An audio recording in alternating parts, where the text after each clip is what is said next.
They say karma doesn't knock, she kicks the door open when you least expect it.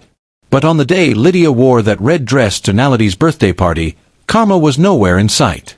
Just the sun, the music, and Daniel's eyes, fixed on her. Lydia was blessed with a friend called Nality. Nality loved her so dearly. Nality was the kind of woman who made sisterhood look like a religion. She gave rides to church, lent out her weaves, and brought sour milk and mielie meal to struggling neighbors without waiting to be thanked. She was everyone's shoulder, everyone's sister, including hers. Lydia was the friend she trusted. The one she whispered to when Daniel came home late smelling of something sweet and strange. The one who held Nality's hand when she feared Daniel no longer saw her. But Lydia saw him. Daniel. And unlike Nality, Lydia made sure he saw her too. It started with the smallest things, lingering hugs, compliments too personal for a married man to offer, laughs that lasted a little too long. Lydia would catch Daniel's eye when Nality wasn't looking. And when she was, Lydia made sure Nality wondered. You like attention, right? Nality once laughed, half joking, as she watched Lydia dance at the tavern near the spar. Only from the right people, Lydia replied, sipping her Hunter's Dry and pretending not to notice Daniel watching from the corner. By winter, Daniel was hers. He started picking her up after work, not even pretending anymore. Nality's WhatsApps grew from heartbroken to furious. At first, Lydia ignored them. Then she read them just to feel the heat of Nality's pain. Lydia even laughed. She once sent her a voice note crying, asking Lydia why I'd do this to her. Lydia played that voice note for Daniel one night while they lay in her bed, their bodies tangled in betrayal. She's so dramatic, Lydia chuckled. Daniel didn't laugh. Just stared at the ceiling, silent. Lydia thought she had won. She wore Nality's perfume. Took her place in her own house. Nality's friends began calling her Mrs. Daniel, like nothing ever happened. At first, the guilt knocked, gentle, like rain. Then it faded into the sound of new shoes and fresh nails and weekends in Santon. But peace. That never came. Because the thing about taking someone's man is this: you inherit their tears too. One Sunday morning, she woke up to find Daniel standing by the window, dressed. Not for church, he hadn't stepped into one since the affair started, but for something. He didn't speak. Just pulled his cap low, grabbed his car keys, and left. No goodbye. No kiss. At first, she thought maybe he was visiting his brother in Valley Estate or going to buy fet cooks by the robots. But when he didn't return by midday, she checked his WhatsApp. Last seen, online at 9:06 a.m. No blue ticks on her messages. By 3 p.m., she couldn't ignore it. He was with Nality. And just like that, something dark settled inside her chest. She paced. Drank water she didn't need. Lit a Stuyvesant and let it burn halfway in her fingers before she even took a drag. How dare he? After all she had done, after all she had taken, he still ran back to Nality? Her phone buzzed. It was a picture. No caption. Just a snapshot. Daniel, Nality, and their son, Tito, smiling at the Sunday family service at that open-air church by the taxi rank. She sent it. Nality. The same woman whose voice had trembled in those voice notes. The one she mocked while wearing her slippers and her man. Now, she was mocking her.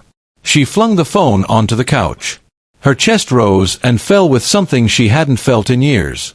Shame. Jealousy. No, it was worse. It was regret. That night, Daniel didn't come home. Didn't call. She tried to act unbothered, walking through the streets in her tightest jeans, pretending to be untouchable. But everyone could see it. The whispers followed her into every salon, every shop, every side eye at the shebeen. She wasn't Mrs. Daniel anymore. She was that woman. The one who stole, laughed, and still lost. Then the dreams began. Nality in her sleep, not crying this time, but smiling. That smile that's too calm, too knowing. And always behind her, a shadow. A child's voice. A whisper. You will know how she felt. She stopped going out. She told people it was for peace. For rest. For healing. But the truth. Lydia couldn't stand their eyes. The way the aunties in the street stopped talking the moment she passed. The way Naledi's cousin, Patricia, once brushed past her in the queue at Pick n Pay and said under her breath, "Witches wear lashes now?" Daniel still came by, but less often. When he did, he barely stayed. He started sleeping with his phone under his pillow, hiding in the bathroom to take calls. Lydia knew who it was. Of course she knew. Lydia confronted him once. "You still love her, right?" He looked at her. Just looked. That empty stare men give when they've already left you in their hearts. That night, Lydia broke Naledi's plates. Yes, her plates, the ones she left behind when she moved out. Lydia had been using them like trophies. Now she smashed every last one of them on the kitchen tiles until her hands bled. And the next morning, as if summoned by her rage, she saw Naledi, standing across the road, wearing white, holding Tito's hand. She didn't wave, didn't blink, just stared. Then she turned and walked away. Lydia didn't know if it was real. Maybe she had gone mad. Maybe she had finally cracked under the weight of what she had done. Lydia hadn't slept. The house smelled like smoke and bitter perfume. That same night, Daniel didn't return. Instead, a knock came at the door. Not his. Not hers. It was Madame Dlamini, the old woman from 2 houses down, who everyone said used to be a prophet before her stroke. Her face sagged on one side, but her eyes? Sharp as razors. "You've brought something here," she said, standing in her doorway like a warning. "And it is not done with you." Lydia tried to laugh. "What are you talking about, Gogo?" Gogo Dlamini stepped inside like she owned the house. Her bare feet on Lydia's tiled floor made her stomach twist. Gogo looked at the kitchen, then the hallway, then at Lydia. "She cried here. Too much. You mocked her tears. But some tears, they stained the ground." Gogo reached into her plastic bag and pulled out a worn string of beads. Red, black, white. "This one is not finished," she muttered, as if to herself. "Not by far." Then she placed the beads on Lydia's TV stand. "For when the child comes." Lydia opened her mouth to ask what child, but Gogo was already gone. And then, at exactly midnight, she heard the knock. Not on the door. On the window. Small. Repetitive. Like fingers. Tito's voice.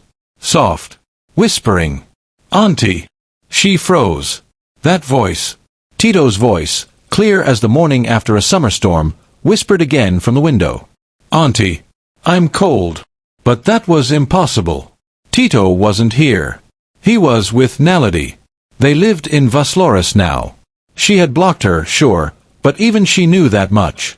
She hadn't seen the boy in weeks, not since that picture Naledi sent. So how could he be here? Lydia didn't move. Her heart pounded like it was trying to climb out of her chest. She reached for her phone. Dead. Battery gone. The lights flickered once, then steadied. Another knock. But it wasn't the window this time. It was the bedroom door. Only, Lydia was alone. She whispered, "Daniel." Nothing. The door creaked open slowly. She hadn't even realized it was locked, and cold air rolled into the room like mist. Her hairs stood on end. She stepped back until her legs hit the bed. Then she saw them. 2 tiny handprints on the mirror. Too small for an adult. Too fresh to be old. They hadn't been there before. Lydia didn't sleep that night. She sat with every light on, clutching the beads Gogo Dlamini had left behind. Lydia didn't believe in such things, until that night. Now she couldn't believe in anything else. When morning came, she stumbled to the sink and splashed water on her face. Her eyes were hollow. Her skin dull. She looked like the women she used to gossip about, the ones who aged from bitterness. The ones she laughed at. Lydia wrapped myself in a gown and stepped outside for air. That's when she saw her. Naledi. Again. This time, standing by the tree where the neighbors hang washed clothes on weekends. She wasn't alone. Tito was with her. But he didn't look like the boy from the photo. He looked older. Taller. His eyes darker. As if he'd seen something no child should ever see. He pointed straight at Lydia. Naledi said nothing. She turned. He followed. They disappeared behind the corner like smoke. Lydia ran back inside and locked every door. That evening, Daniel finally came home. His shirt was creased, his beard uncombed. He smelled like sweat and guilt. "I saw them," Lydia said. Her voice shook. He looked at her, confused. "Who?" "Your son. And Naledi. She's here. She's haunting this house." Daniel let out a tired sigh and rubbed his face. Then he said something Lydia will never forget. "Naledi's gone. She died last week." She felt the room tilt. "What do you mean she died?" Lydia asked, even though she had heard him clearly. Daniel didn't meet her eyes.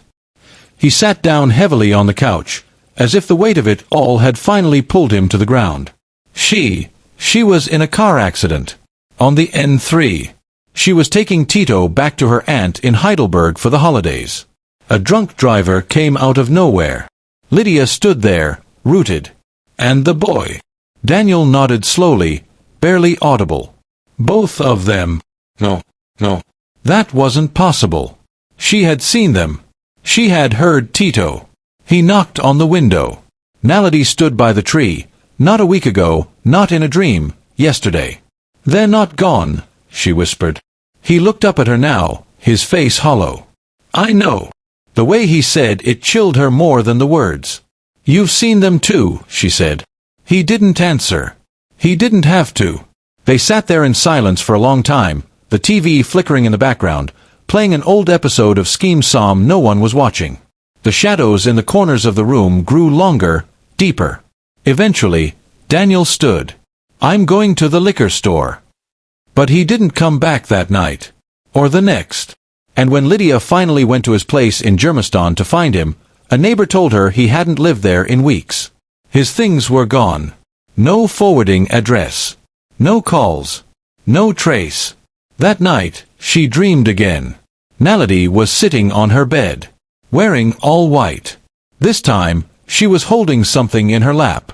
Lydia couldn't see it clearly, but it moved. Slowly. Breathing. Naledi didn't speak. She just rocked it gently and looked up at her with a gaze so full of silence it rang in her ears. When Lydia tried to scream, nothing came out. Then Naledi whispered, "You laughed at my pain. Now you will learn what mourning tastes like." Lydia woke up gasping, drenched in sweat. The house felt smaller, heavier, as if the walls themselves were watching her. The next morning, Gogo Dlamini was sitting on her doorstep. No warning. No knock.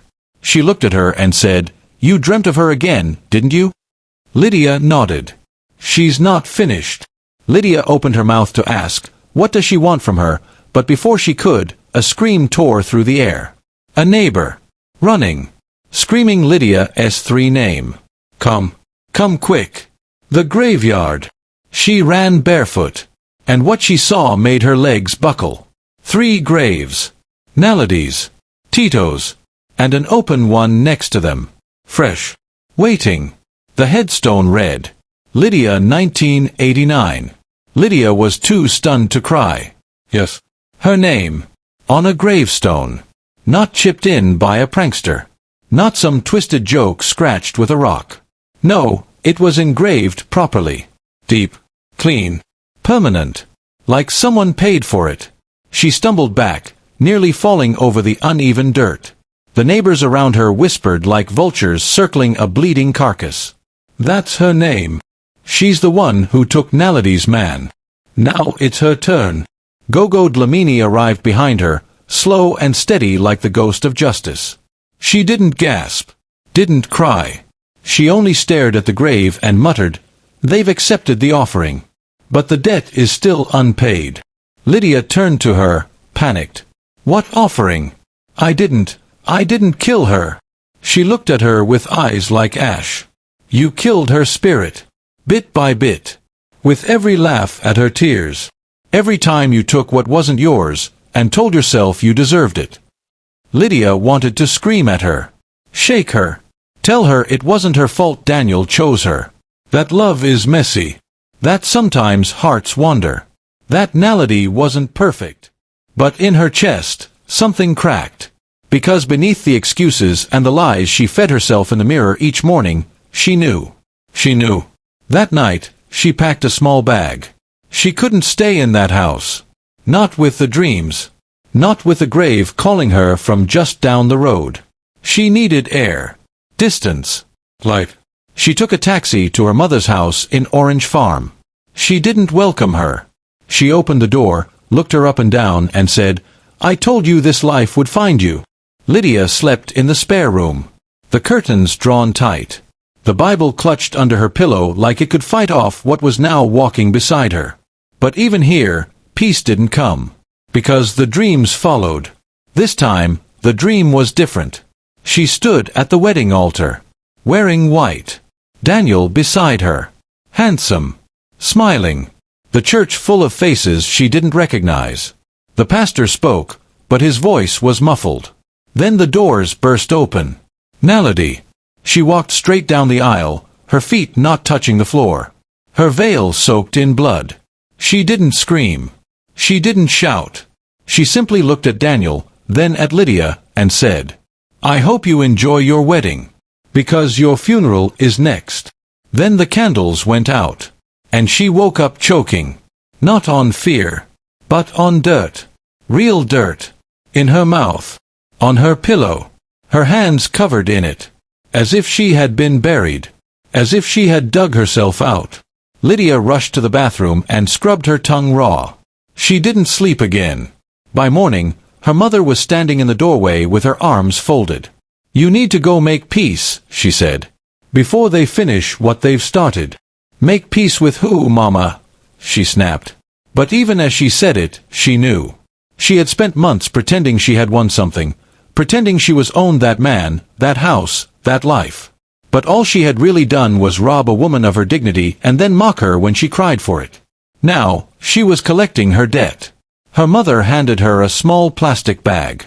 Inside, a white cloth, a candle, salt, and dried herbs. "You'll go to her grave," she said, "and you'll kneel like you should have before you ever touched that man." Lydia laughed bitterly. "You think burning herbs and saying sorry will stop the things I'm seeing?" Mama's face didn't move. "No. But pride will bury you faster." By sunset, she was back in Catalhong. The taxi dropped her near the cemetery. She walked the rest of the way, her legs stiff, like the earth was pulling at them with invisible hands. The sun was bleeding down behind the hills as she reached the graves. Naledi, Tito, and hers, still open, still waiting. The candle flickered in the cold wind, and the herb smoke curled like fingers through the air. She knelt. Her knees sank into the dirt. Lydia didn't know what to say. She didn't grow up in rituals or graveside prayers. She had been raised on township gossip and gospel lies, not true repentance. But something in her broke. The tears came before the words. "I was jealous of you," she whispered. "Because you loved purely. Because he saw you before he saw me. Because you had a son, and I had emptiness. And when he came to me, I thought it meant I won." She clutched the white cloth tighter. "But I didn't win. I lost. I lost myself." The wind howled once. And then it stilled. Behind her heard footsteps. Slow. Barefoot. She didn't dare turn. Then she felt it, a hand on her shoulder. Cold. Small. A child's hand. She closed her eyes. "I'm sorry," she whispered. And then a voice, not Naledi's, not the child's, but something older. Wiser. As deep as the land. "Will you carry what she carried? Or just cry over what you stole?" The candle went out. The darkness that followed was thick. Not the kind of darkness that comes when the sun sets, but the kind that folds around your skin. Presses against your lungs. Ancient. Heavy. Watching. She didn't move. The hand lifted from her shoulder. She turned slowly. No one was there. But the open grave, her grave, had changed. It was no longer just a pit in the earth. Something inside it shimmered, like a pool of black water. And just above it, floating barely a breath above the soil, was Naledi. Her face was calm. Her eyes wide. But what haunted her wasn't Naledi's presence. It was the fact that Naledi looked at her without anger. Only pity. Lydia collapsed into the dirt. "I said I'm sorry," she cried. "What more do you want from me?" Naledi floated closer. Not walking. Gliding. Like a memory made flesh. Then she spoke. "Do you know what it's like to be unloved in your own home?" Her voice wasn't rage. It was ruin. To cook for someone who eats in silence? To share a bed with someone whose dreams no longer include you? To cry, and have no one notice? Tears streamed down Lydia's face. The weight of Naledi's words dug into her spine like nails. Lydia had mocked those tears. Worn her robe. Slept in her sheets. Laughed when she sent voice notes filled with heartbreak. And now, here she was, not to haunt her, but to mirror her. Because she had become Naledi. Lonely. Abandoned. Unwanted. And the grave was no longer just a warning. It was an invitation. But before she could respond, before she could beg or run or breathe, she heard a second voice. This time, from the earth itself. A whisper. "You mocked one woman's tears. Now carry the tears of many." The ground cracked. Something stirred beneath it. 100 voices. 100 weeping women. Crying not just for their lovers, but for every betrayal buried in silence. For every smirk behind another woman's pain. The grave yawned wider. Naledi faded. And the earth began to pull Lydia in. The shadow stepped forward. It wasn't Naledi. It wasn't Daniel. It wasn't anyone she knew. It was her. But not her that stood at the edge of this grave. This version, the shadow version, was how she looked at her most smug. The way she had smiled at Naledi's pain. The way she wore Daniel's name like a crown. The face she wore when she believed she had one. She stared at her, arms folded. Eyes glittering with cruelty. "You asked for her life," the shadow said. "Now you'll carry her ghosts." "No," she whispered. "I want to be free."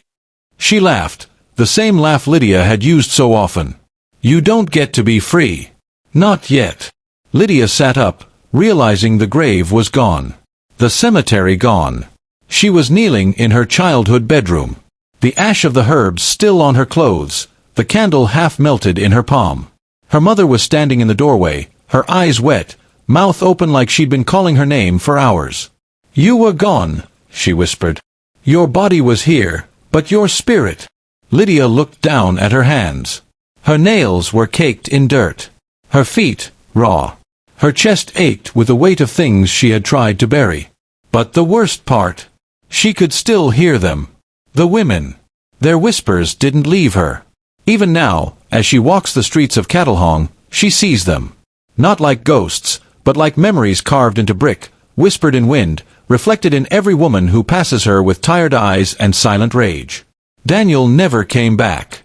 She heard he married again. Quietly. Far away. She does not blame the new wife. She prays for her. Naledi's grave still sits beside Tito's. She cleans it now. Every month. She doesn't do it for peace. She does it for truth. Because the truth is, she took her husband. And she mocked her tears. But in doing so, she inherited her mourning. Now she carries the weight of every laugh she used like a blade. Because some victories are really curses dressed in perfume and selfies. And some apologies come too late for the living, but just in time for the dead. Dear listeners, what do you think of this story? Please share your views on the comment section. Dear listeners, please subscribe, like, comment and share for more stories like this one. See you in the next story.